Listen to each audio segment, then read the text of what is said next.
Bismillahirrahmanirrahim. Assalamualaikum warahmatullahi wabarakatuh.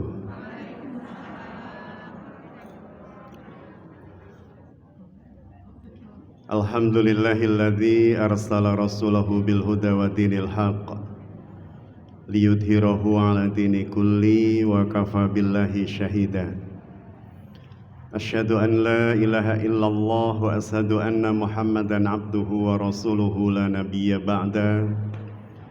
Allahumma salli ala sayyidina Muhammadin wa ala alihi wa sahbihi ajma'in. Qala Allah ta'ala fi Qur'anihil Karim, a'udzu billahi minasy syaithanir rajim. Bismillahirrahmanirrahim. Ya ayyuhalladzina amanu taqullaha wal tanzur nafsum ma qaddamat lighad wattaqullaha innallaha khabirum bima ta'malun. Shadaqallahul adzim. Alhamdulillah, para bunda Majelis Taklim Istiqomah Qalbun Wahid, wabil khusus para pengurus yang senantiasa mempersiapkan keseluruhan rangkaian acara kajian di Masjid Aulia Stono Gedong ini dengan sebaik mungkin, dan tentu Gus Fuad yang senantiasa mendampingi kita semua. Sholawat salam semoga senantiasa teritikad biqalbi, teriyakini dalam hati tanpa ragu dan memang tidak boleh ragu.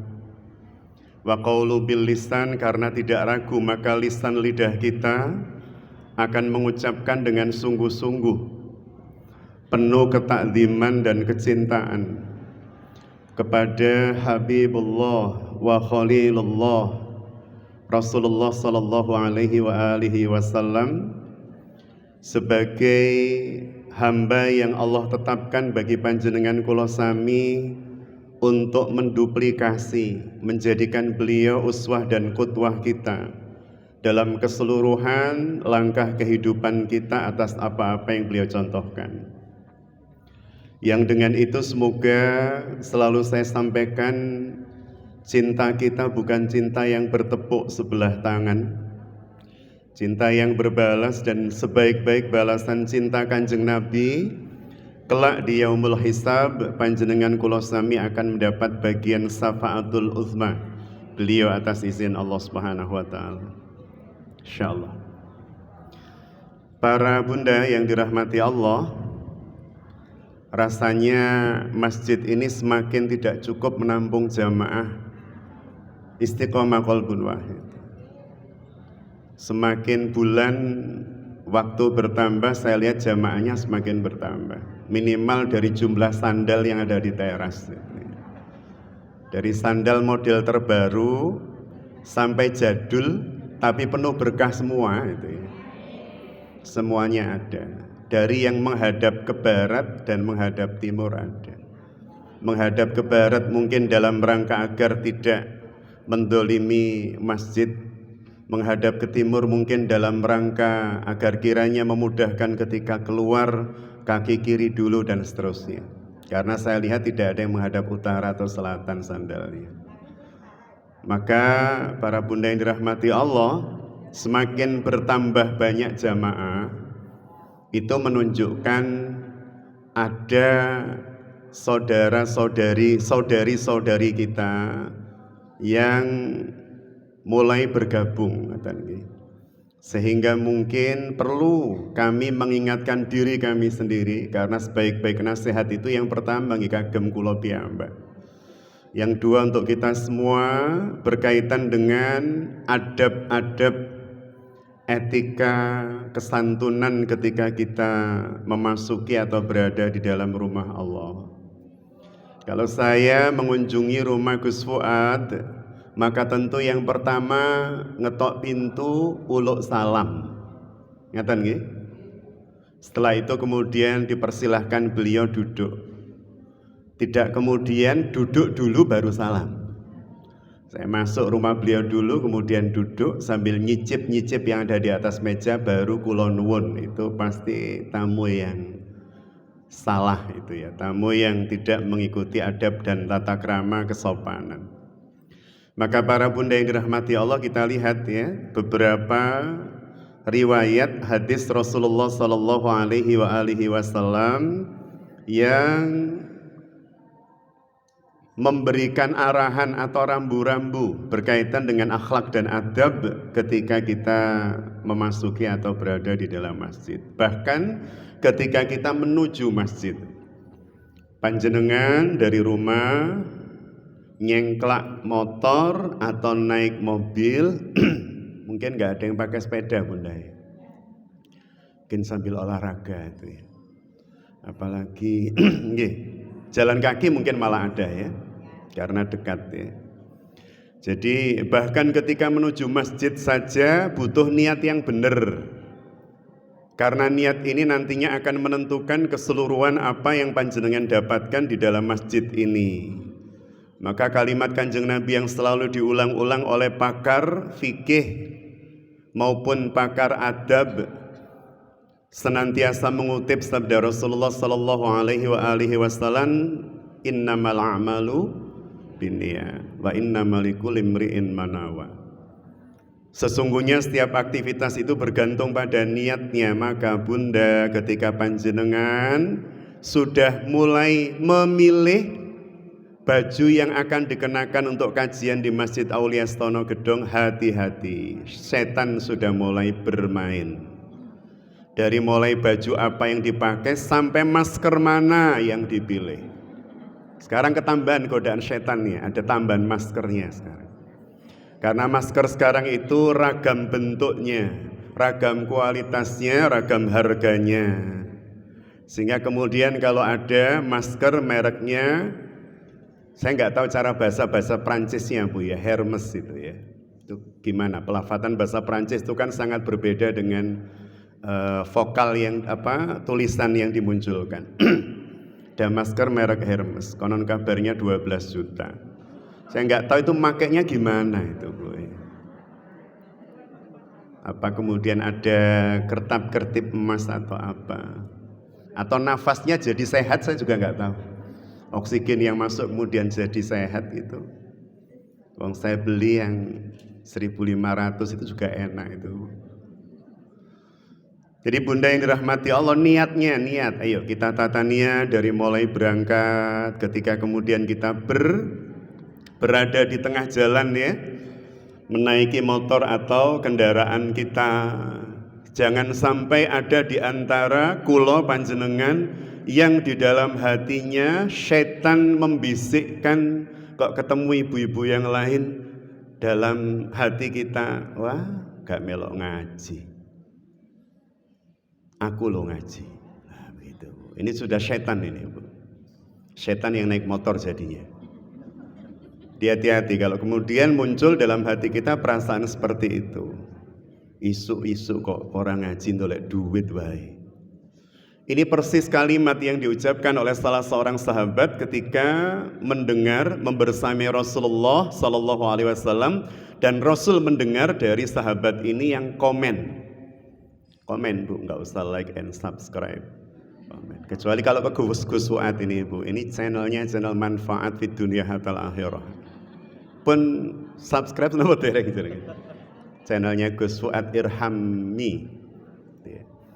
Jadi komen kemudian sahabat ini, ya Rasulullah, bukan ya Rasulullah ya, dia komen dengan orang lain, sesama sahabat. Alangkah eloknya, alangkah indahnya kalau dia membersamai kita dalam jihad. Itu berangkat jihad. Wong yang lain sedang jihad kok malah angon domba, dolek duit wae. Rasulullah mendengar kalimat ini langsung memberikan pelurusan.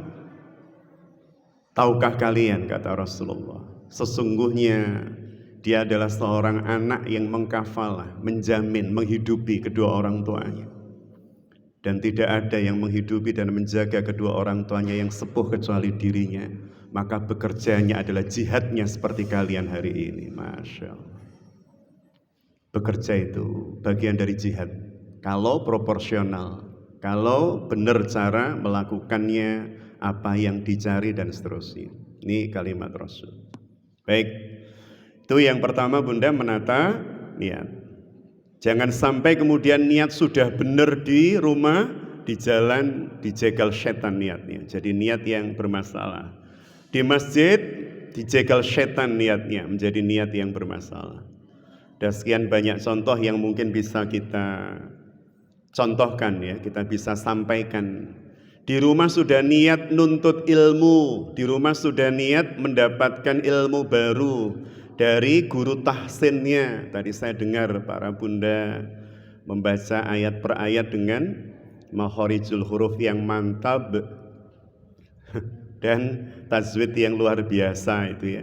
Sudah diniatkan seperti itu, tapi kemudian muncul niatan tambahan yang merusak niatan awal ketika berada di sini, karena nunggu temannya belum datang, ustadznya belum datang. Yuk kita membunuh waktu, menghabiskan waktu dengan ngobrolin orang. Itu loh yang ngaji di kelompok sana itu loh, kudungi kok ya podo orini, itu pasti janjian ben didelok wong dan seterusnya. Ini bahaya, ini sudah setannya sudah mulai masuk. Mungkin kita tidak bilang pada orang, tidak mempertontonkan, tidak mempertunjukkan apa yang kita lakukan berupa kebaikan. Karena saya hampir tidak pernah melihat panjenengan dengan halakoh-halakoh seperti ini, seperti di Nabawi dan Masjidil Haram. Kemudian pas ngaji di rekam itu kan, kemudian dipertontonkan dalam rangka untuk bangga. Tapi kalau untuk inspirasi monggo. Ketika kemudian untuk kebanggaan maka menjadi bermasalah, dan sayang niat panjenengan dari awal sampai akhir bisa terbakar seperti kayu bakar kering yang terkena api, kata Rasulullah SAW.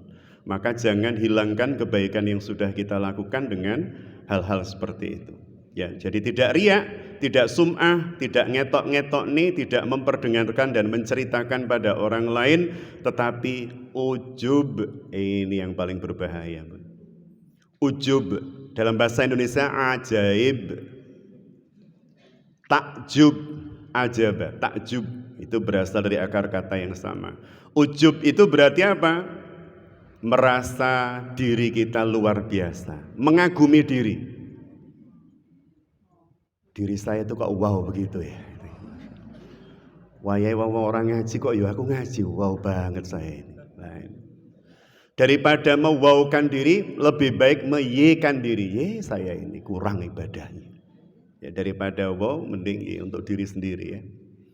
Jadi mengikhlaskan niat, ini yang pertama. Yang kedua, bunda yang dirahmati Allah, Rasulullah Shallallahu Alaihi Wasallam menyampaikan sebuah firman Allah yang dipesankan kepada para sahabat ketika mereka mendatangi masjid-masjid, yakni firman Allah yang termaktub di dalam Al-Quran surah Al-A'raf ayat 31. Surah apa Bu?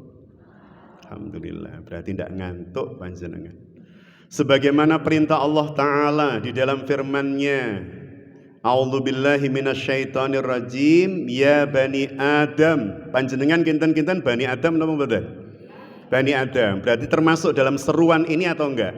Termasuk ya bani Adam, khudzu zinatakum 'inda kulli masjid.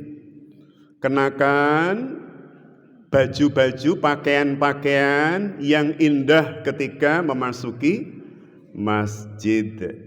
Artinya memasuki, kalau saya mertamu mendayo dateng dalemipun piantun ingkang terhormat, apakah itu ulama, apakah itu sahabat, keluarga, pejabat dan seterusnya, orang-orang yang saya hormati, kita muliakan. Kinten-kinten kalau majelis taklim istiqomah qalbun wahid, karena dikenal tertib, karena dikenal santun, karena dikenal beramal, berlomba-lomba dalam beramal soleh. Kemudian Bunda Khofifah Indar Parawan Samireng, kemudian panjenengan diundang, diwakili 50 orang. Ketika diwakili 50 orang datang ke Jalan Pemuda, ke Gerahadi, ke balai yang ada di ruang tengah, yang bentuknya setengah melingkar, panjenengan duduk di sana, diundang berhadapan dengan beliau, kinten-kinten kira-kira ketika diundang mungkin nggak kemudian bersepakat beli baju baru yang seragam? Mungkin Bu ya? Itu kan gaya ibu-ibu gitu kan. Seragam, belinya di toko Rama ya. Ketika kemudian panjenengan sudah pakai seragam, kinten-kinten, setelah itu diminta oleh Bunda Ketua misalnya, Bu, nanti kita pakai sepatu yang sama loh nggih. Warnanya hitam, nggak boleh ada seleret putihnya. Panjenengan kemudian kebetulan tidak punya sepatu hitam, kinten-kinten ada nggak yang beli baru? Wah pasti kata Bunda, pasti beli baru. Maka belinya di toko apa Bu? Toko panjenengan saya sebut Bu, mana Bu? Toko Bandar kata Bunda. Panjenengan beli, kaos kakinya beli, bahkan bisa jadi tasnya juga. Padahal itu ke ruangannya Bunda Khofifah. Ini Bu, rumah ini itu jauh lebih mulia dibanding istananya siapapun. Sekelas istananya Raja Salman itu jauh lebih mulia tempat ini. Karena panjenengan hadir di tempat ini, tuan rumahnya itu pemilik langit bumi, pencipta Raja Salman sampai Presiden Jokowi. Ini rumah beliau. Maka ketika panjenengan kula sami masuk, wonten ingkang tumbas baju baru, mboten Bu nggih, tapi Allah memang tidak mensyaratkan begitu, tidak ada kaitannya dengan baju baru atau tidak, tetapi zinatakum, sesuatu yang indah, sesuatu yang bersih, sesuatu yang nyaman dipandang, enak dilihat. Jadi ketika kemudian panjenengan mendatangi Masjid Aulia Stono Gedong ini, mengenakan baju-baju yang pantas untuk Rob kita, bukan baju yang tadi pagi pakai masak sampai jam 7, bau berambang, terasinya masih nempel di siku dan seterusnya. Kita sudah ganti baju, karena ini rumah Allah, rumah yang jauh lebih layak untuk kita masuki dengan kebaikan-kebaikan, baik fisik, rohani kita seluruhnya harus ditata itu ya. Tadi rohaninya dengan niat yang benar. Kedua, fisik dengan tampilan yang elok, dengan tampilan yang indah, dengan tampilan terbaik. Maka ketika ada pengajian seperti ini, maka ketika panjenengan bertemu antar sahabat, teman, kolega dan seterusnya, menjadi sebaik-baik penglihatan di mata kita atas sahabat kita, saudara kita kalau di masjid. Waduh, saya ketemu Bu itu loh kalau di Grand Surya itu, Masya Allah, seperti bidadari bacaannya. Kok neng masjid Bu, kumus-kumus, lusuh dan seterusnya. Ini berarti salah tempat. Maka Bunda yang dirahmati Allah, ini yang pertama yang disampaikan oleh Allah. Ini Allah yang menyampaikan ya dalam Al-Quran surah Al-A'raf 31. Maka para ulama menyampaikan Allah tidak hanya memerintahkan kepada panjenengan kula sami ketika memasuki masjid Allah dengan menutup aurat secara sempurna, bahkan menutup auratnya bukan hanya sempurna, tetapi kemudian kita mengambil afdalnya, mengambil yang lebih utama. Kalau misalnya di sebuah masjid hari Jumat, imamnya khutbah wajib menutup aurat Bun? Wajib. Tapi ketika kemudian sekedar menutup aurat tak memperhatikan adab etika dan akhlak, mesti jamaah ingin melajeng. Karena menutup aurat bagi laki-laki itu cukup lutut sampai pusar. Nah kalau kemudian ada orang khutbah Jumat begitu, dos pundi? Memenuhi syarat dan rukun memenuhi, tapi tidak memenuhi etika dan adab. Maka hari ini kita mencoba untuk menjadi orang-orang yang berakhlak dan beradab, karena hari ini banyak kaum muslimin mengalami loss of adab, kehilangan adab, kehilangan etika, kehilangan kesantunan ya dan seterusnya. Ning masjid buwengak, buwengok, misalnya gitu. Nanti ada bahasan khusus tentang itu. Di dalam masjid rumah Allah panjenengan diterima oleh Bunda Khofifah di Gerahadi. Panjenengan ngobrol dengan teman, ada Bu Khofifah di situ. Ngobrol lucu, lucu begitu saking lucunya. Ketika sangat lucu jenengan tertawa terbahak-bahak. Hahaha, ada Bu Khofifah. Kinten-kinten jenengan merasa itu pantas no mboten? Di dalam rumah Allah berhahahi bawanter. Itu malaikat sumpek Bu lihat. Jadi wongi ya Masya Allah seperti bidadari langit. Tapi kok seperti ini gitu ya, tertawanya lebih mengerikan dibanding temannya Mak Lampir itu Bu ya. Baik, yang ketiga, memasuki rumah Allah dengan menghindari makanan yang tidak sedap baunya.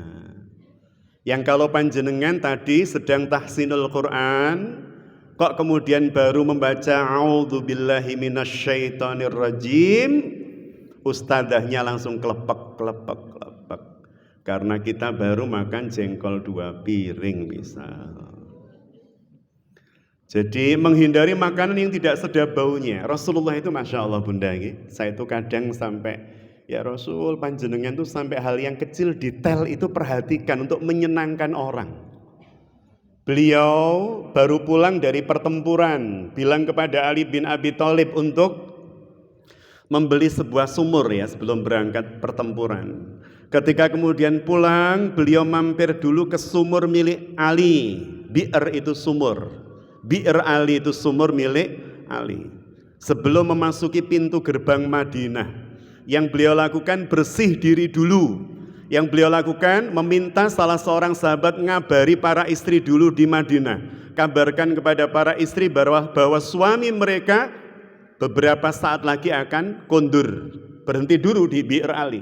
Bersih diri yang kita pakai miqat itu. Istri-istri sudah diberitahu di Madinah oleh utusan Rasul, suami-suami kalian akan segera kembali.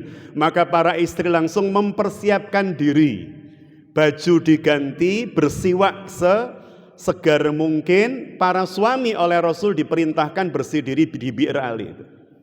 Baru setelah itu para suami memasuki Madinah sudah dengan segar ketika dipeluk istri.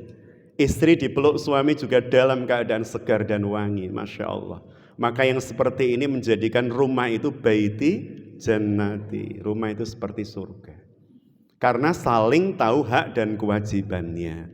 Bahwa suami itu terkena kewajiban wa ashiruhunna bil ma'ruf. Maka berilah pelayanan terhadap istri, layanan terbaik termasuk apa? Layanan meluk-memeluk itu Bu. Peluklah dia dengan cara terbaik, ojo dipiting gitu ya. Dan jadikan dirimu dalam keadaan terbaik ketika dipeluk, dalam keadaan wangi, dalam keadaan harum. Itu Rasul banget Bu. Jadi Masya Allah kalau melihat Rasul itu dari hal yang sedetail ini saja diperhatikan. Sehingga kemudian Rasul menyampaikan kalau mau masuk masjid bersihkan mulut kita dulu. Jika sebelumnya makan makanan dengan bau yang mencolok, bau yang sangat apa Bu ya, peka dan gak nyaman buat orang. Mungkin bau durian itu nyaman mungkin Bu ya. Nyaman Bun ya.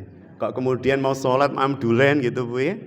Setelah itu masuk ke masjid, amin itu breng gitu Bu ya. Itu imamnya langsung kehusukannya tergoda Bu. Karena mikir jenis duriannya apa. Jadi siwak dulu, bersih diri dulu. Sampai kemudian masuk masjid sudah nyaman baunya. Baik bau yang keluar dari lisan. Bahkan Rasul itu ya, setelah makan Rasul itu menghindari bawang putih salah satunya. Dalam arti mengkonsumsi bawang putih sebelum beliau berbicara dimanapun. Termasuk memasuki masjid. Jadi kalau mau masuk masjid dibersihkan seluruhnya ya, bawang putih, kemudian bawang merah, apalagi Bu. Mungkin habis merokok itu ya, mungkin apa ya, yang sekiranya mungkin nggak nyaman sekitar kita.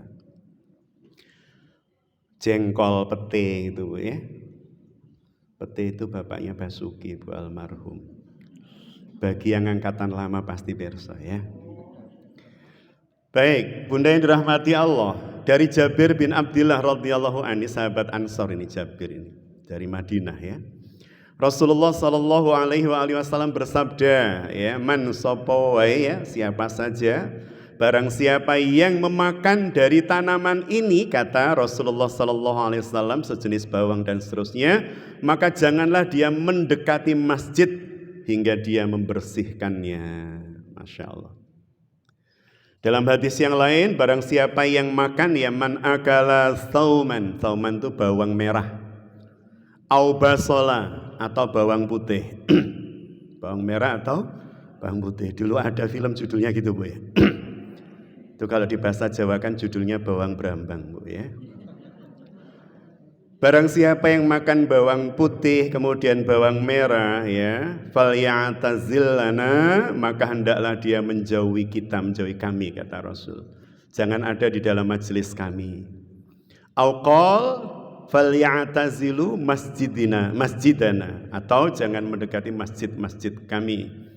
Falyaqud fi baitihi, mending dia di rumah saja, karena baunya khusus untuk dia dan rumahnya. Jadi kalau misalnya kita habis makan sesuatu yang orang lain membuat tidak nyaman, sekali lagi jangan masuk masjid sebelum bersih. Kemudian yang keempat, ini banyak soalnya, Bun. Saya berharap telas nih, nanti pada saat berakhir ini semua tersampaikan. Nomor berapa tadi, Bu? Alhamdulillah. Bersegera menuju masjid. Untuk apa? Bagi bapak-bapak, untuk mendapatkan soft pertama, bukan untuk bisa nyangkruk dulu di teras, mboten. Panjenengan perso Sintayong. Alhamdulillah, berarti jenengan bukan penggemar bola. Sintayong itu pelatih timnas hari ini, ya. Itu sempat komen, ya, kenapa kok timnas kita itu sering kalah. Kata Sintayong, salah satunya ketika saya melatih tim ini, Indonesia itu, ya, itu pemain-pemain ketika datang ke lapang itu tidak langsung menuju ke tengah menemui pelatih berlatih, ngobrol dulu di pinggir lapangan, duduk ngobrol dulu itu. Itu padahal olahraga. Nah kalau kita kaitkan dengan hadis ini, mungkin tipikal kita itu kayaknya ada begitunya. Jadi kalau berjamaah itu yang terbaik adalah berwudu dari rumah, kalau nggak sempat ya berwudu di masjid. Setelah itu kemudian menyegerakan untuk berdekat-dekat dengan Allah, masuk masjid, sholat tahiyatul masjid. Setelah itu kemudian wirid dzikir menunggu iqamah. Tidak kemudian di teras ngobrol sana sini, tempatnya masjid, yang diobrolkan bikin dosa. Jadi oleh Rasulullah SAW diperintahkan bersegera masuk masjid itu, ya. Bagi laki-laki untuk apa? Mendapat soft pertama, karena Rasulullah SAW menyampaikan, dan barang siapa yang mengetahui pahala soft pertama, pasti mereka akan berebut untuk meminta diundi. Kalau masjidnya rejo, kalau masjidnya mboten nggih, meskipun pujiannya duwowo, sofi tetap pertama nanti, karena tidak ada jamaah lain itu, ya. Makanya kenapa Imam Asy-Syafi'i rahimahullah itu mensyaratkan sejatinya dalam satu masjid itu cukup satu masjid agung jami' dan cukup satu masjid di satu desa. Untuk menjadikan masjid itu rejo ruwame, Bu. Orang lihat pasti seneng. Sekarang jarak 50 meter, bahkan belum ada 50 meter sudah ada masjid lagi atau musola lagi. Jamaah jadi terpecah-pecah kemana-mana. Sehingga kadang ada musola ingkang lumayan rejo, ada musola yang sawapi, yang berjamaah sekaligus imam dan muadzin serta makmumnya. Masya Allah. Dari Abu Hurairah radhiyallahu an, bahwasannya Rasulullah SAW bersabda, ya tadi sudah saya sampaikan, seandainya manusia mengetahui keutamaan soft pertama, tidaklah mereka bisa mendapatinya kecuali berundi. Niscaya mereka akan berundi. Jika untuk mendapatkan harus berundi. Itu saking besarnya pahala di soft Tapi coba Bun, kalau Gus Fuad pasti pirsa ya. Gus, di beberapa masjid menika kadang kalau kemudian ada banyak orang ya, banyak soft, wonten apa mboten? Yang malas soft pertama itu monggo-monggoan, jenengan mawon, jenengan. Wonten Gus. Oh, saya itu sering lihat begitu. Ini orang yang pasti ndak butuh pahala, wis kakean pahala orangnya. Karena dawuh Kanjeng Nabi begini, dawuh Kanjeng Nabi itu seandainya mereka tahu pahalanya, pasti minta diundi, saking rebutannya. Tidak kemudian pun jenengan. Untuk ibadah itu bukan jenengan, kita yang butuh itu. Sehingga harus fastabikul, harus berlomba-lomba untuk kebaikan, bukan monggo mau sedekah. Jenengan mawon ingkang sedekah, Pak. Kula ngepuri.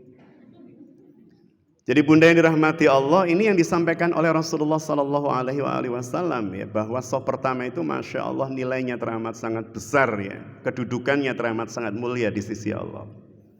Yang kelima, berjalan menuju masjid dengan tenang,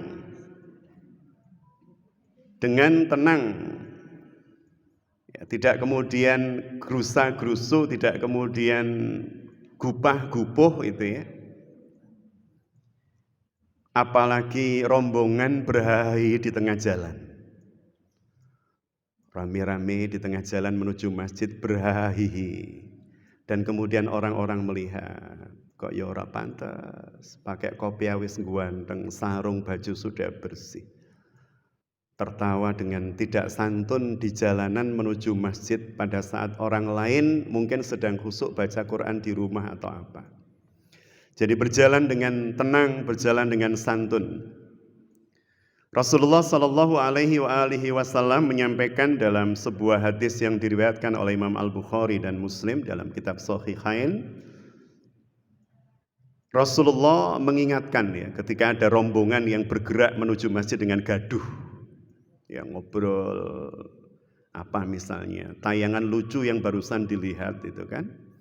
Maka Rasulullah Sallallahu Alaihi Wasallam bertanya, ma sya'nukum?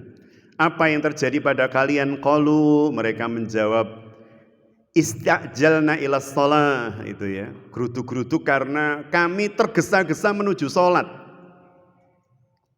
Di masjid-masjid besar, masjid-masjid yang berkahnya itu oleh syariat memang ditunjukkan nilainya seperti Al-Haram, Nabawi, Al-Aqsa. Orang kadang kan kemudian kalau sudah iqamah itu luari itu kan, geruduk luari. Kata Rasulullah Sallallahu Alaihi Wasallam kepada mereka, fala taf'alu, jangan kalian seperti itu, kata Rasul. Apabila kalian mendatangi tempat sholat, maka hendaklah berjalan dengan tenang dan rokaat yang kalian dapatkan, sholatlah. Rokaat yang kalian terlewati, sempurnakan. Tidak kemudian, waduh ketinggalan rokaat pertama, luari. Sampai senggol sana, senggol sini, mungkin membahayakan orang, mungkin membahayakan diri karena kakinya masih licin bekas air wudhu sehingga bisa terpeleset. Rasul nggak pengen begitu. Tetap datang dengan tenang, pahalanya tetap disempurnakan. Kalau datangnya pas rokaat kedua, ya ikuti rokaat kedua itu. Berarti kalau kurang satu rokaat atau dua rokaat, sempurnakan setelah terlewat. Jadi Rasulullah Sallallahu Alaihi Wasallam mengajarkan mendatangi sholat saja harus tenang, apalagi sholatnya. Mendatangi sholat saja tidak boleh gerusa-gerusu, gupah-gupuh, apalagi sholatnya. Harus jauh lebih tenang, lebih tumakninah, lebih santun, lebih beradab di hadapan Allah Subhanahu Wa Taala. Terus dengan kula sami kalau sholat lebih baik amatiran saja lah, nggak usah profesional, pro. Kalau pro itu coba banter, itu sudah profesional. Ustaz kok mboten coba betul, kula niki kita amatir sepunten nih, amatiran. Pelan-pelan mawon. Yang keenam, secara khusus ya bagi wanita Rasulullah Sallallahu Alaihi Wasallam berpesan dari hadis yang diriwayatkan oleh sahabat Ibnu Majah di dalam bab adab sholat berjamaah di dalam masjid. Bagi para wanita yang pertama, suami harus mengizinkan. Panjenengan ngaos datang mriki, maka suami mengizinkan. Untuk apa? Untuk tidak memunculkan fitnah di dalam rumah. Kok suami pulang, istri tidak ada. Istri sedang menuntut ilmu di masjid tapi ora pamit. Suami cari tehnya nggak ada, kopi nggak tahu tempatnya karena nggak biasa di dapur. Akhirnya kesel, jengkel. Sehingga rumah tidak menjadi rumah yang indah, tetapi menjadi baitin nari. Rumahku adalah nerakaku. Sehingga ada seorang bapak yang pernah saya ceritakan pada jenengan, ngaji ning mendi-ngendi melu. Ketika ditanya, Pak jenengan hebat luar biasa ning dindi majelis kepanggih panjenengan, Pak semangat panjenengan hebat. Dos pundi Ustaz, ten griya diuring-uring ibu lari-lari mawon. Ini ngajinya krono diuring. Tapi Bu, di dalam dompetnya itu loh ada foto istrinya dan gede. Sehingga kemudian ini pasti pencinta istri. Bukan 3x4, bukan 4x6 lebih gede. Di dalam dompetnya dan kemudian mengatakan, Ustaz, inilah wajah yang menjadikan masalah, seluruh masalah saya jadi kecil Ustaz. Karena masalah terbesarnya ya ini Ustaz. Semua masalah jadi kecil Bu, wong yang terbesar ini. Jadi kalau ada masalah lihat itu jadi kecil itu. Astagfirullah. Itu pasti bukan santrinya Gus Fuad itu ya. Jadi agar supaya tidak muncul fitnah, meminta izin dulu pada suami atau mahramnya. Ini berangkat ke masjid mau ngaji. Kata suami, aku titip ilmune ya. Ah, Masya Allah. Nanti pulang jenengan langsung bilang pada suami, Mas lungguh. Assalamualaikum. Itu. Nah, kan titip ilmu tadi jenengan sampaikan. Kemudian para bunda menutup aurat secara sempurna dan tidak berlebihan di dalam berhias dan mengenakan parfum. Ada hadis yang sangat tegas dari Rasul tentang ini. Jadi tidak boleh kemudian berhias berlebihan. Rumah Allah yang dibutuhkan Allah, yanduru ala qulubikum.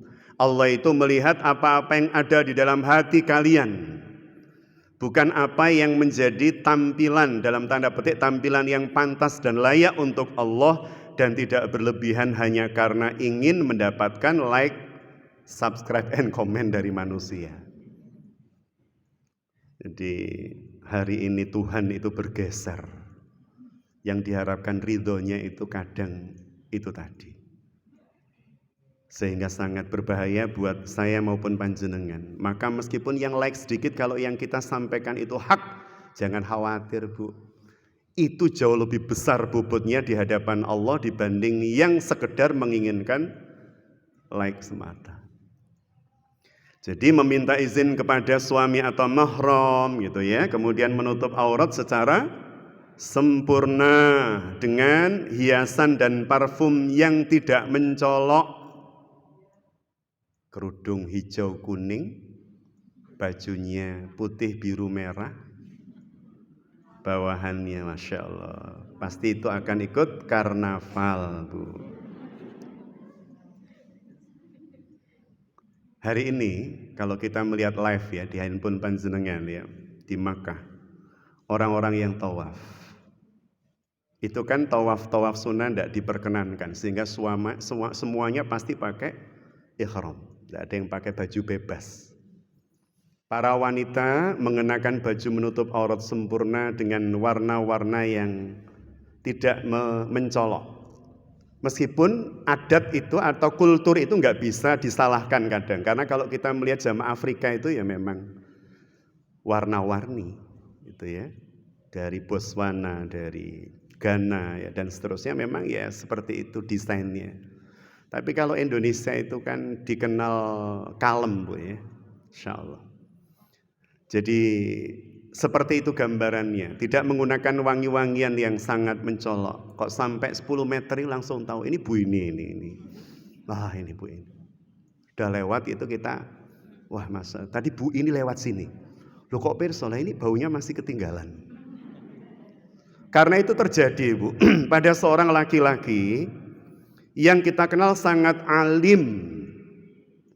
Beliau pernah hidup glamor, namanya Umar bin Abdul Aziz ketika beliau menjadi gubernur di Syam dan Madinah. Hidupnya pernah sangat glamor, sehingga beli baju 44.000 dinar itu masih dianggap kasar. 1 dinar itu 4/4 gram emas, yang kalau di 4/4 gram emas bener loh Bu, dinar bener, bukan dinar Kuwait yang 4.800 rupiah per dinar. Dinar emas 22 karat, 4/4 gram itu 1 dinar. Pinten Bunda? 30 juta? Kok 33 juta? Mohon maaf, 3 jutaan. 2,5 juta atau 3 juta?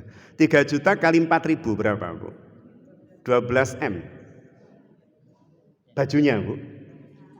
Dan itu beliau masih merasa kasar itu.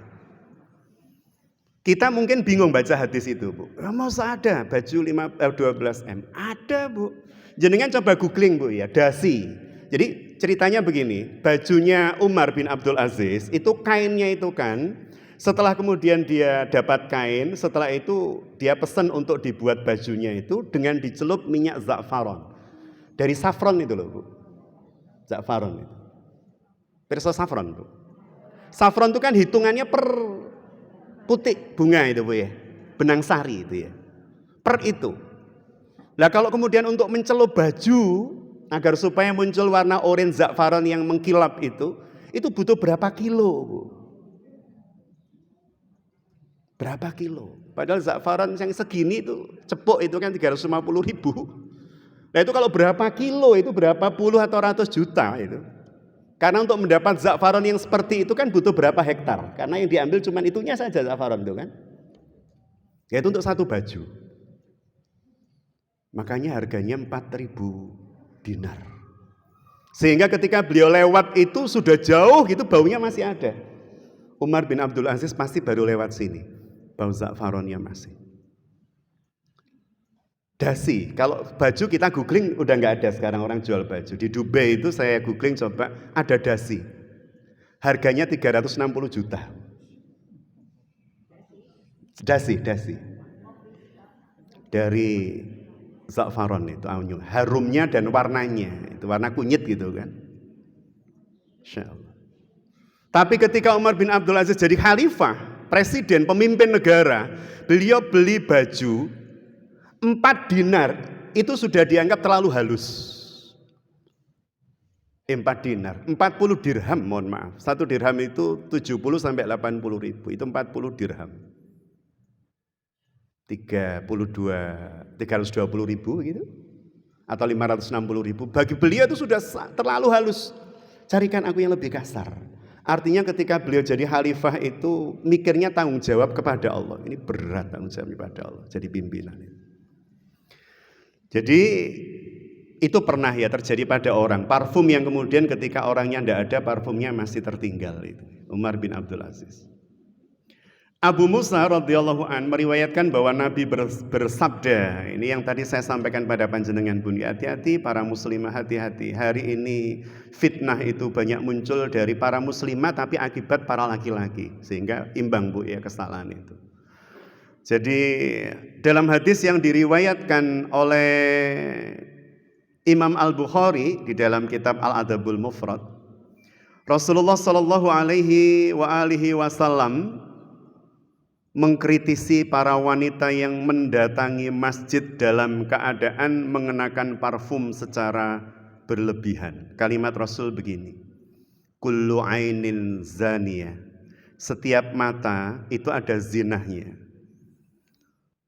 Wal mar'atu idza ista'tarat, dan seorang wanita jika memakai minyak wangi famarat ya, secara berlebihan bil majlis, dalam sebuah majlis ya, kemudian dia lewat dalam majelis itu, yang bisa jadi di situ ada laki-lakinya, fahiyah, maka dia wanita itu kadza wa kadza, kata Rasul seperti ini dan itu menunjukkan yakni, mohon maaf ya, zaniyah. Yang jenengan terjemahkan sendiri, zaniyah. Sampai Rasul itu menyebut seperti itu. Ketika kemudian parfumnya itu berkelas ya, beli dari mungkin mana atau mana. Saya nggak kenal merek-merek parfum berkelas Bu. Kemudian pakai sampai orang itu bisa mengendus gitu.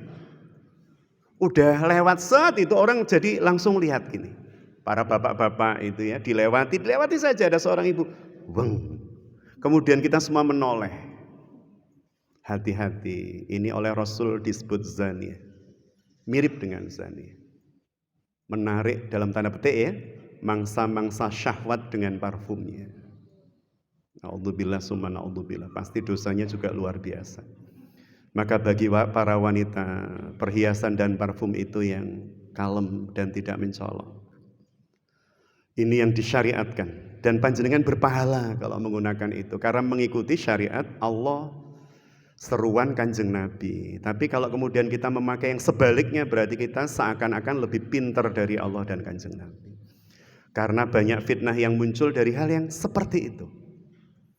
Hari ini yang namanya zina mata itu sangat mudah terjadi di jalan itu kan, di media, di handphone kita dan seterusnya.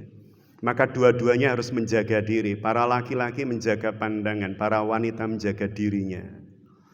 Agar supaya setan tidak mentautkan keduanya. Kemudian yang ketujuh, ketika masuk masjid, mendahulukan kaki kanan dan mengiringnya dengan berdoa. Panjenengan bisa mengawali dengan doa panjang Allahumma antas salam wa minkas salam. Setelah itu ditutup dengan Allahumma ftahli abwaaba rahmatik, atau mengambil yang ujungnya tadi itu saja. Allahumma ftahli abwaaba rahmatik. Kaki kanan kita masukkan terlebih dahulu. Jangan pakai dua kaki, itu vampir. Kaki kanan dulu Bu. Kadang ada orang tanya itu macam-macam loh Bu. Kaki kanan dulu tau Ustaz. Kalau misalnya hukumnya pakai dua kaki gitu. Ada sujud itu kan ada dua hadis Bun ya. Ada yang tangan dulu ke tanah, ada yang lutut dulu, dan dua-duanya sahih. Tapi kadang orang per orang itu kan bertahan dengan pendapatnya. Yang paling sahih itu ya tangan dulu. Enggak ya kaki dulu, lutut dulu. Saya bilang dua-duanya boleh Pak, asal jangan kepala dulu. Itu namanya jungkel itu. Karena ada hadisnya. Hendaklah orang yang keluar dari rumah sudah membaca Bismillahirrahmanirrahim. Sampai di sini kemudian kaki kanan kita membaca Allahumma aftahli abwaaba rahmatik. Ya Allah bukalah pintu-pintu rahmat panjenengan gitu ya. Kemudian selepasnya melaksanakan sholat tahiyatul masjid ya, di teras, kalau nggak bisa di dalam monggo boleh, bagian dari masjid. Jadi melaksanakan sholat tahiyatul masjid, namanya sejatinya di zaman Kanjeng Nabi mboten wonten nama itu, sama dengan tarawih. Itu Rasul tidak mengenal, kita mencari hadis Rasul bilang tarawih nggih mboten wonten. Masuk qiyamul lail, kemudian disebut sholat tarawih di masa Umar. Karena apa? Ada istirahatnya. Maka tarawih, sholat dengan Kalau panjenengan Ramadan di Masjidil Haram, ada nggak istirahatnya? Sholat Bu?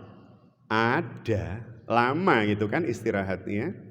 Jadi kenapa ada istirahatnya? Karena Kanjeng Nabi itu kalau sholat malam panjang. Pernah saya sampaikan pada panjenengan, sampai Anas bin Malik itu sempat pengen mufarokoh, pengen mundur. Karena beratnya sholat Nabi, sholat ikut Nabi. Sudah habis Al-Baqarah dalam satu kali berdiri yang 286 ayat itu, Anas bin Malik sudah siap-siap rukuk. Ternyata Bismillahirrahmanirrahim. Alif Lam Mim yang kedua, berarti Ali Imran. 200 ayat, total 486 ayat. Baru rukuk. Jenengan kulo sami jungkel tadi itu. Tidak kuat. Maka di masa Umar diperpendek. Caranya bagaimana? Kalau Kanjeng Nabi 8 rakaat dengan bacaan panjang, maka di masa Umar 20 rakaat tutup 3 witir. Bacaannya dibagi jadi 20. Tidak panjang-panjang. Panjenengan kulo sami Bismillahirrahmanirrahim imamnya. Kaf ha ya ain shad. Naudzubillah ya Allah. Astagfirullah. Kok ketemu ayat iki surah Maryam berat. Atau imamnya tabarakalladzi biyadihil mulk. Waduh. Imamnya kul udah sewenang alhamdulillah. Supaya ketemu kul sewenang.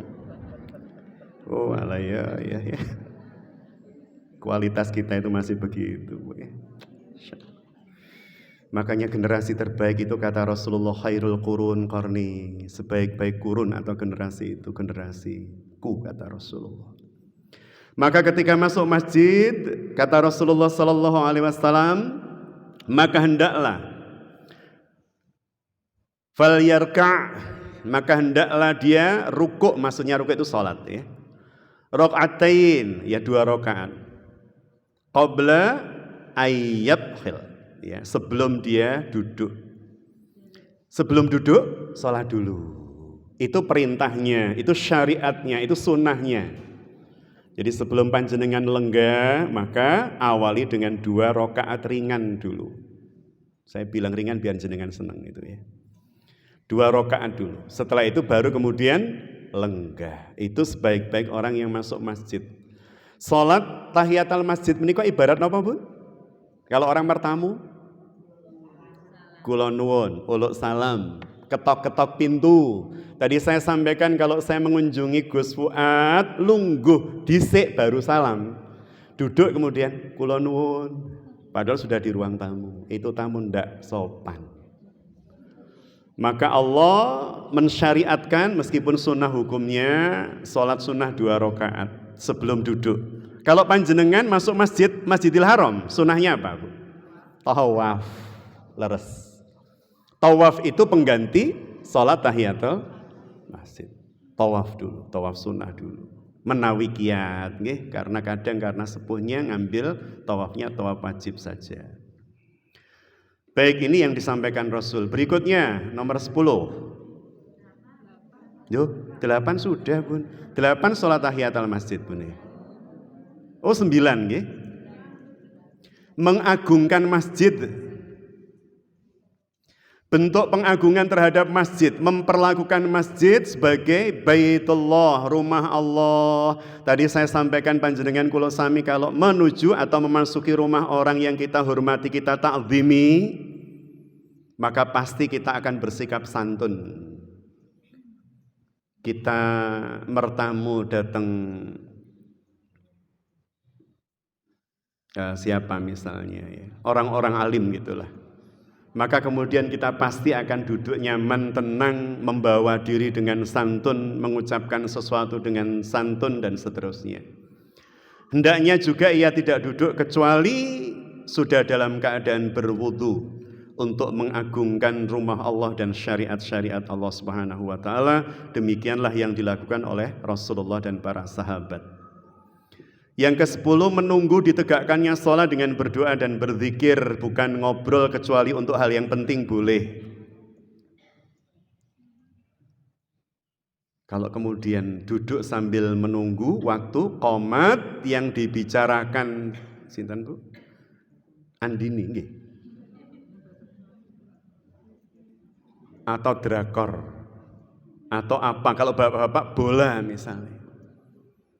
Dan seterusnya. Maka kata Rasulullah sallallahu alaihi wasallam, setelah dia masuk masjid ya, masuk masjid dalam keadaan sudah berwudu, salat 2 rakaat, setelah itu menghadap kiblat dan menyibukkan dirinya dengan berzikir kepada Allah, bermunajat atau membaca Al-Qur'an, atau jika tidak bisa diam. Diam dalam masjid itu berpahala. Cuman kita itu kan makhluk yang otak kanannya nggak bisa nganggur. Sehingga kalau diam itu pasti ngantuk. Kalau nggak ngantuk ngelamun.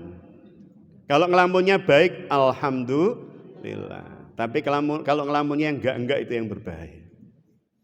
Jadi sambil duduk paling tidak beristighfar, membaca sholawat ya dan seterusnya. Ini yang disyariatkan ya. Dan pahalanya besar. Kata Rasulullah sallallahu alaihi wasallam, Dalam sebuah hadis yang diriwayatkan oleh Imam Al-Bukhari dan Muslim, fa'idha dakhalal masjid, apabila seseorang memasuki masjid, kana fis shalah maka natis shalatu tahbisu, maka dia dihitung berada dalam sholat selama sholat tersebut menahannya. Maksudnya panjenengan meskipun diam ya, tidak kemudian pikiran kemana-mana di dalam masjid, bertafakur saja itu sudah mencukupi untuk dinilai sebagai orang yang sedang sholat sampai iqamah. Dan para malaikat atas orang-orang yang seperti itu akan berdoa di atasnya dan berdoa di tempat sholatnya. Para malaikat itu kemudian mendoakan, ya Allah curahkan rahmat kepadanya, Allahumma rhamhu, ya Allah curahkan rahmat pada dia. Kalau panjenengan Allahumma rhamha, malaikat mendoakan panjenengan, Allahumma firlaha. Kalau panjenengan, para malaikat juga mendoakan, ya Allah ampuni dia, ya Allah rahmati dia, ya Allah ampuni dia. Asalkan apa pun diam, kecuali kalau ngomong yang hak yang baik. Falyakul khairon auli yasmut. Kalau tidak bisa ngomong baik, lebih baik ya, kalau yang diobrolkan gimana kajian besok, persiapannya dan seterusnya, monggo. Tapi kalau kemudian kajian kemarin itu loh ya, ibu-ibu baru pakai bajunya kok nggak matching, nggak usah bu. Dan itu setan itu. Kerudungnya seperti taplak meja saya, astagfirullah. Kok yono umat Kanjeng Nabi kayak ngono bu ya. Kemudian 11, mengaitkan hati dengan masjid. Dan ini adalah salah satu orang yang kelak di yaumul hisab akan mendapat perlindungan dari Allah di antara 7 orang yang di saat itu tidak ada perlindungan kecuali orang-orang ini. 7 jenis hamba yang mendapat perlindungan dari Allah, yakni orang yang hatinya senantiasa terpaut dengan masjid. Ketika masuk ke sini lihat keset, kok mulai elek bula ya kesetnya. Maka ketika datang lagi hari berikutnya udah bawa keset baru, terpaut hatinya dengan masjid. Kok kemudian melihat apalagi dari masjid yang kurang ya, tempat Qur'annya mungkin atau apanya, terpaut hatinya dengan masjid. Atau menunggu waktu-waktu sholat, terpaut hatinya dengan masjid, adzan ke adzan. Saya yakin kalau kelas panjenengan itu kan ya minimal setan yang menggoda itu paling tidak kolonel atau brigjen itu kan. Levelnya bu ya. Sehingga level panjenengan itu saya yakin tidak ada komentar ketika dengar adzan, bu coba mentok adzan misalnya. Sadan meneh, cepet mentok. Karena kita memang sedang menunggu, namanya menunggu itu kalau yang ditunggu datang remen awalan. Nah itu kalimat yang oleh Rasul disampaikan. Orang seperti itu loh yang nanti akan mendapat perlindungan di yaumul hisab, ketika tidak ada perlindungan kecuali 7 orang itu dilindungi Allah. Dan salah satunya adalah orang yang hatinya senantiasa terpaut dengan tindak pundi bu. Kemarin kita dengan ibu-ibu Nisaul Jannah itu ke Selorjo, ngaji di sana bu. Misal jenengan ngaji di mana itu ya, di apa, Jogja misalnya. Ayo kita ngaji ke Jogja. Yang dipikir pertama nanti pos sholatnya di mana, itu misalnya bu. Rest area yang mana untuk sholat ini? Masya Allah, itu pasti bunda-bunda istiqomah qalbun wahid insya Allah. Dan istiqomah yang lain bu ya. Nanti saya digugat bu. Jadi para bunda yang dirahmati Allah, yang dipikirkan tempat sholat dulu, masjid dulu. Berarti kalau dibuka tasnya pasti ada mukenahnya. Atau kalau tidak ya cukup dengan baju panjenengan jika dirasa tidak najis nantinya. Membawa mukena. Tidak kemudian dibuka, iki telo goreng, iki gedang godok, iki kacang, macam. Dibuka lagi, wah begitu krepek macam-macam. Lagi mukena yang di. Oh iya keri Ustaz, astagfirullah. Mukenahnya ketinggalan, ya Allah. Ini jangan-jangan jadi Abdul Butun, bahaya, hambanya perut. Makanya senang saya itu bunda-bunda itu ngaji dulu baru rujaan, itu keren ya. Rujaannya nomor 2. Kemudian nomor pinten? Saya percepat bu, ini waktunya udah habis benarnya. 12 nggih. Anjuran untuk berpindah tempat ketika sudah merasa ngantuk. Nah, kalau ngantuk berpindah tempat. Oh, ngantuk panjenengan berpindah tempat. Kemana Ustaz? Kamar mandi, bu, wudu, toilet, tempat wudu maksudnya. Ngantuk kadang saya tuh seneng ketika anak-anak itu ya di pondok itu ya. Ngantuk itu sambil jawari telinganya sendiri. Masya Allah. Kapan hari saya mengunjungi anak saya itu lihat temennya sambil ngapalkan jiwit-jiwit kadang sininya. Masya Allah, luar biasa azamnya itu ya, semangatnya. Sebagaimana sabda Rasulullah Sallallahu Alaihi Wasallam dalam hadis riwayat Imam Abu Dawud, ini hadisnya di sini, perawinya soalnya di sini, Bu. Jadi saya harus melihat ini. Jika salah seorang di antara kalian ngantuk, wonten ingkang ngantuk, Bu? Alhamdulillah. Jawab botennya itu sambil ngantuk, boten. Jika salah seorang di antara kalian ngantuk saat berada di dalam rumah Allah, dalam masjid, maka hendaklah ia berpindah dari tempat duduknya ke tempat yang lain. Dan jika masih ngantuk, maka berwudulah. Saya tambah sendiri, jika tetap ngantuk, guyur air mandi, Bu. Sudah. Malah ngantuk, Bu ya. Jadi berpindah tempat. Bisa jadi berpindah tempat itu setannya kelasnya beda, Bu, lebih cilik itu ya. Bisa jadi kemudian teman bicaranya lebih bersemangat itu dan seterusnya. 13, anjuran membuat pintu khusus untuk wanita. Saya cukupkan sampai 15 saja nanti, Bu. 13, anjuran harus ada pintu khusus wanita. Sehingga tidak kemudian bapak-bapak dan ibu-ibu masuk masjid dari satu pintu. Bahaya. Itu bisa-bisa nanti ada seorang bapak yang nunggu, wah Bu, nunggu istrinya maksudnya. Jadi insya Allah kalau di sini kan beda nih Bunda, beda. Biasanya di masjid-masjid kampung pun beda, Bu, di tempat kami itu ya termasuk. Kalau bapak-bapak lewat samping, ibu-ibu lewat belakang. Jadi jangan sampai masuk melalui pintu yang sama. Apalagi kadang-kadang saudara-saudara kita yang masih belajar dan kita harus support ya, tidak menghina atau meremehkan, itu pakai mukenahnya saat sudah di masjid. Di jalan itu masih dicangking. Kadang masih belum menutup aurat. Tidak dalam rangka kita remehkan, kita doakan semoga setelah itu semakin sempurna menutup aurat. Tapi kalau kemudian masuknya bareng laki-laki jadi berbahaya, muncul fitnah itu. Pisah pintunya itu kan. Kemudian 14, dibolehkan untuk tidur di masjid. Wah, ibu-ibu seneng ya, alhamdulillah tiba ya oleh. Pas hadis pas ini. Jadi bukan ditulis dilarang tidur atau tiduran di masjid. Di masa Rasul dibolehkan. Sehingga masjid itu benar-benar menjadi tempat yang aman dan nyaman, tapi dilokalisir.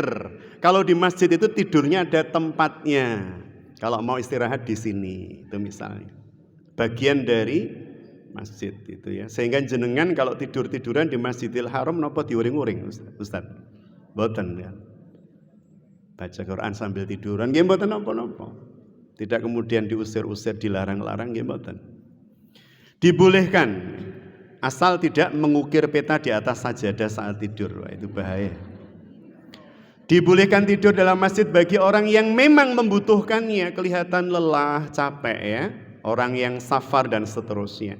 Maka dulu dan sekarang bisa kita lihat di samping pintu Jibril di Masjid Nabawi itu tempatnya seperti panggung ahlu sufah. Dulu ahlu sufah itu di sana. Jadi boleh Bu tiduran di masjid. Asal bukan menjadikan masjid sebagai tempat tidur. Tiduran itu berarti ya memang capek ya. Sesekali, capek dan sesekali, tidak rutin. Rutin itu berarti sudah jadi hotelnya itu masjid, bahaya. Yang terakhir, bahkan diperkenankan secara syariat untuk boleh makan dan minum di dalam masjid. Termasuk boleh membawa anak kecil di masjid. Rasulullah itu juga bawa cucunya, kadang gendong sambil jadi imam, dan para sahabat biasa. Kalau sekarang di masjid kita ya ada imam bawa cucu digendong terus pun sambil ngimami. Jenengan nyaman apa mboten di belakangnya? Tidak nyaman. Kita anggap imami gak karu-karuan. Bahasa Surabaya ini kakean pola. Padahal Rasul itu begitu. Tapi nggih putune Kanjeng Nabi menika nggih gak kemudian lari-lari gitu. Tetap diberitahu itu ya. Tapi yang menjadikan Rasul mainan, tidak menjadikan orang lain mainan. Itu mungkin Kanjeng Nabi dawuh tapi nggak ada di hadis loh Bu ya. Lele awakmu nek ning masjid engko. Kalau kemudian mau jadikan mainan orang ya kakekmu saja nah. Jangan makmum, jangan ya. Nanti kalau pengen naik punggungnya. Jatmu saja ya, menjadikan punggung kakekmu ini saja, jangan jamaah. Jadi membawa anak kecil boleh, tapi di apa Bu? Diberitahu rambu-rambunya saat di rumah. Nah, nanti kalau ke masjid bla bla bla bla. Kalau kemudian 2 menit baru takbir itu ya, setelah takbir, kemudian anak itu bukan 2 menit ya, berapa detik itu ya. Dia sudah tola-toleh, ya biarin. Ya namanya juga anak. Kalau imam tola-toleh baru jenengan koreksi. Namanya anak-anak itu ya, baik diberitahu rambu-rambunya ya dan seterusnya adab akhlaknya di masjid. Itu mungkin beberapa hal Bunda yang dirahmati Allah sudah 9:30 lebih 10. Semoga ada manfaat yang bisa kita petik, ada kebaikan yang bisa kita dapatkan dan kita amalkan atas izin dan kekuatan yang diberikan oleh Allah Subhanahu wa taala. Menerima pertanyaan mungkin 1 saja kalau ada. Bu, angkat tangan 3 langsung 1. Nggih. Nggih, Bunda. Waalaikumsalam. Begini Ustaz, di tempat saya itu banyak anak kecil-kecil. Lalu di soft pertama bapak-bapak itu anak kecil itu diajak di depan sama orang tuanya apa boleh Ustaz? Iya, baik. Ini pertanyaan menarik ya. Karena muskilah ini terjadi di banyak tempat gitu ya. Soft terbaik anak, bukan soft wajib ya, bukan soft wajib ya. Soft terbaik anak itu di belakang. Yang terbaik, bukan soft wajib. Berarti kalau anak itu di depan boleh, tapi tidak utama. Utamanya bukan begitu maksudnya. Utamanya anak itu di belakang. Bagaimana kalau ada kasus anak diajak ke depan oleh seorang bapak? Tidak haram, boleh. Bagaimana kalau kemudian anak tersebut seandainya di belakang itu diem, meneng, anteng, maka lebih baik taruh belakang. Tapi kalau kemudian anak-anak itu dibiarkan di belakang jadi masalah, bata isarungi bapak atau macam-macam namanya anak kecil itu kan goyan sampai kemudian kehusukan kita terganggu. Maka sebaiknya seperti itu kan. Dulu di musholah kami Bunda dulu ya, itu kadang seperti itu. Artinya kami memang sudah sepakat. Orang tua masing-masing tolong dampingi anak. Kalau kemudian orang tuanya tetap ngotot pengen di depan, monggo, berarti anaknya diajak. Tapi sebaik-baik ngajak anak kecil itu di belakang. Jadi, terus yang depan tetap terisi orang-orang sepuh. Kenapa? Salah satunya berkaitan dengan syarat rukun imam dan makmum ketika mengoreksi baik bacaan atau yang lain. Secara umum kan yang pirsa orang-orang dewasa. Bahwa ini salah, ini harus diluruskan, ini subhanallah dan seterusnya. Sehingga anak taruh di belakang. Tapi dalam kasus-kasus tertentu seperti itu tadi, tidak apa-apa. Dalam rangka apa? Menjaga ketertiban sholat. Tapi kalau kemudian ditanya mana yang terbaik, belakang. Berarti bapaknya kedah derek belakang untuk dampingi anaknya. Ngeten nggih Bunda nggih, Allahu a'lam bishawab. Nggih sampun Bunda, monggo. Ini tidak bisa. Oh, Masya Allah, Ibu ya. Assalamualaikum warahmatullahi wabarakatuh.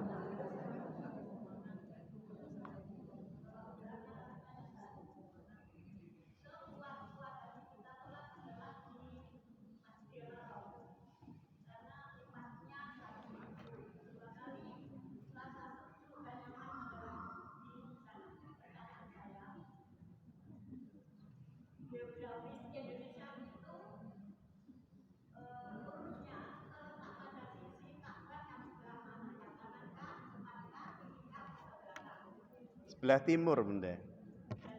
Dados ngeten. Ini aja saya pakai contoh Bunda ya. Ini Ka'bah nih. Ka'bah kok saya di dalamnya nggak apa-apa ya. Ka'bah. Ini rukun Yamani. Misal loh nggih, misal rukun Yamani.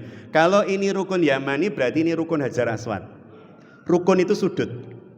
Rukun Yamani berarti sudut yang menghadap Yaman.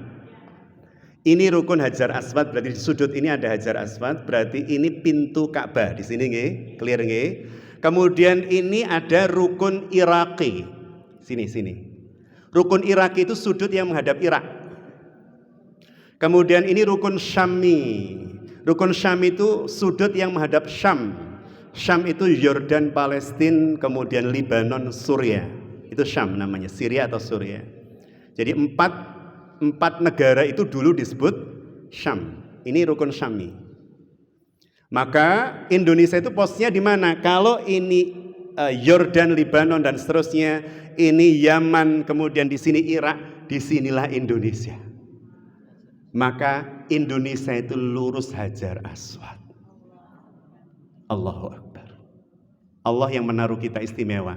Dan tadi Bunda menyampaikan sholat yang paling enak itu di Masjidil. Kalimat itu harus kita rubah. Harus kita rubah. Karena kita harus bisa menghadirkan Baitullah, Allah dan Baitullah dimanapun. Bahwa kita sholat di sini, apakah pahalanya tidak bisa sebesar di Masjidil Haram? Bisa. Saya contohkan nih, Bun, kalau panjenengan sholat terus menerus 5 waktu di Masjid Stono Gedong mereka, pernah nggak ada muncul bosen pengen sholat di masjid yang lain? Halo? Ada, pengen sholat di masjid yang lain, merasakan. Atau pertanyaan paling ekstrim gini lah, kalau jenengan sungkan untuk jawab ya, karena ketakdiman kita kan, sungkan untuk jawab. Gini aja lah, jenengan kalau, saya biasanya ngasih contoh ekstrim begini, istri saya itu sangat cinta saya, paling seneng masakan suami, dan paling tahu suaminya suka rawon, sehingga masakan rawon sak panci blire. Saking cintanya dengan suami, mas sampean itu penyuka rawon, besok tak buatkan rawon sak panci blire, itu 3 bulan ndak habis, Bu. Kinten-kinten ada rasa bosan, Bu? Banget. Bahkan kadang bau rawon sudah enek, udah pengen muntah. Artinya kalimat Imam Hasan Al-Basri kita pegang, kasratul misas tumitul ikhsas. Seringnya kita berinteraksi dengan sesuatu, makan sesuatu, bertemu dengan sesuatu, itu bisa memunculkan kebosanan dan menghilangkan kenikmatan. Ada enggak orang ibadah sampai bosan? Masa enggak ada, Bu? Jenuh sehingga tidak menikmati sholatnya. Ada, Bu, orang tidak menikmati sholatnya? Itu dia nggak bisa menikmati karena dia merasa biasa, sudah rutin dia lakukan dan dia gagal menikmati itu. Kinten-kinten piantun Mekah dengan piantun Kediri, itu lebih rindu mana dengan Ka'bah? Kediri. Lebih rindu kita, kerinduan kita atas rumah Allah berpahala enggak? Berpahala. Orang-orang Mekah itu masuk ke Baitullah jalan kaki, Bu, dekat. Jenengan ke sana harus nabung dulu. Nabung saja berpahala enggak? Berpahala. Enggak bisa nabung, kita sabar dulu, ngais-ngais dulu menjemput rizki Allah, berpahala, Bu? Berpahala. Mereka enggak dapat itu semua. Rindu kita, mereka enggak dapat itu. Kemudian kita ngumpulkan duit untuk ke sana, enggak dapat itu. Sekarang terhalang pandemi, mereka enggak dapat itu. Masya Allah. Sehingga bagi kita itu semua adalah kesempatan untuk meraup pahala sekelas kalau sholat di Masjidil Haram. Coba jenengan persani ya, kalau di Masjidil Haram atau Masjid Nabawi ya, ada nggak pemilik outlet mewah itu, bin Daud atau bin Tekel itu? Jenengan melihat pemilik outlet raksasa itu ada nggak ketika kemudian sholat, mereka sholatnya di situ aja, nggak pengen ketemu Baitullah? Banyak.